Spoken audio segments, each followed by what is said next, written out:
Hémicycle, la chronique politique de ce grand journal. Bonjour Mickaël Darmon. Bonjour à tous. Et merci d'être avec nous comme tous les jeudis après-midi sur Radio J.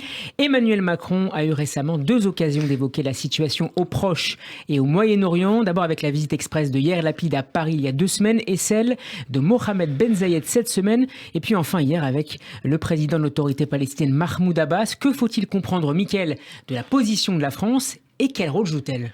Tout d'abord, on ne peut pas dire que ces visites ont été des événements qui ont passionné, intéressé les Français, qui eux sont dans leurs problèmes de pouvoir d'achat et de canicule. On saurait le reprocher, mais enfin la vie diplomatique continue et ces enjeux sont importants. La France, il faut le dire, elle est consultée, mais pas certain qu'elle soit écoutez, la venue cette semaine, effectivement, de MBZ était une fausse première, comme on dit. Il est vrai que depuis sa nomination à la tête des Émirats, il s'agissait d'une première visite officielle. Mais il faut savoir que les deux dirigeants, Macron et MBZ, avaient déjeuné en 2021 dans un grand hôtel restaurant étoilé en bord de Seine. Un déjeuner très amical et très informel. La présence à l'Élysée, bien sûr, revêt un autre aspect. En pleine guerre en Ukraine, avec une pénurie de gaz russe et une crise économique inquiétante en Occident, le chef MBZ a rencontré le président d'un pays affaibli par une crise éco et géopolitique qui affaiblit l'Europe, on l'a dit.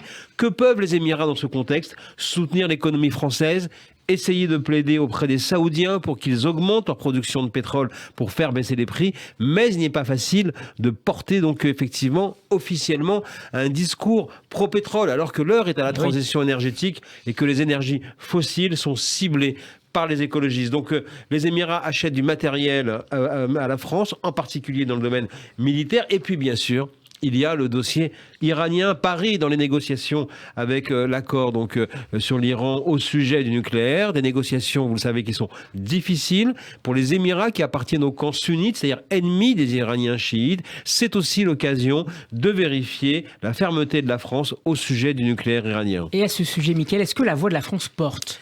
Écoutez, elle est la voix d'une puissance médiane, c'est la définition elle-même donc du président Macron, qui justement ne doit pas parler trop fort pour ne pas froisser les partis en présence. Paris a des relations avec Téhéran qu'elle souhaite préserver au nom de la souveraineté et de l'équilibre français.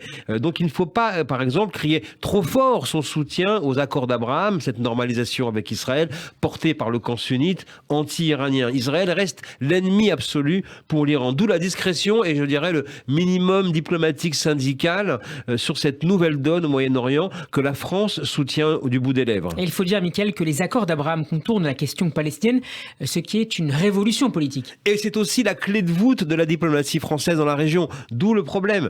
La France a toujours martelé, sans règlement préalable à la question palestinienne, pas de règlement global. Or, ce dogme est battu en brèche justement par les accords d'Abraham, mais la France continue de soutenir les positions palestiniennes de plus en plus isolées. Mahmoud Abbas, d'ailleurs aussi isolé et affaibli, a été reçu hier à l'Élysée. Quant à Yair Lapid, le Premier ministre israélien, sa situation de Premier ministre oblige de mener campagne, qui l'oblige à mener campagne, ne facilite pas, Mickaël, non plus une influence française. Oui, il faut savoir d'ailleurs que la visite de Yair Lapid était prévue du temps de Bennett. C'était la visite du Premier ministre israélien. Donc, lorsque Lapid a été nommé, l'opportunité a été maintenue, d'autant plus que les deux dirigeants, Lapid et Macron, s'entendent très bien. Mais derrière les embrassades et les discours convenus, Israël a quand même transmis des inquiétudes au sujet de la situation au Liban et au sujet du rôle de la France qui n'est toujours pas compris dans ce pays. En effet, Paris s'implique beaucoup dans la restructuration économique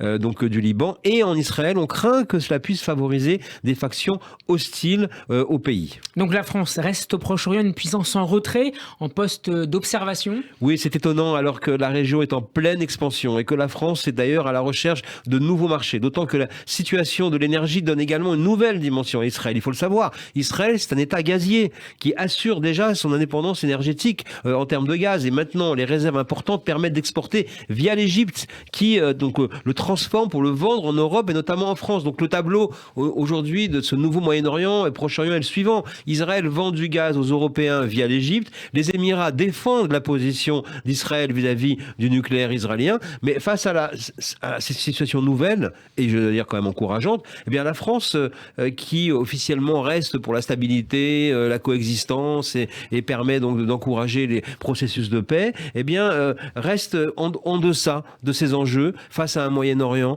totalement nouveau qui est en train d'émerger. Merci beaucoup, Mickaël Darmon, pour cette dernière chronique politique de la saison qu'on pourrait écouter évidemment sur notre site radioj.fr et en vidéo sur notre page YouTube. Bonnes vacances à vous. À bientôt. Bonnes vacances à tous.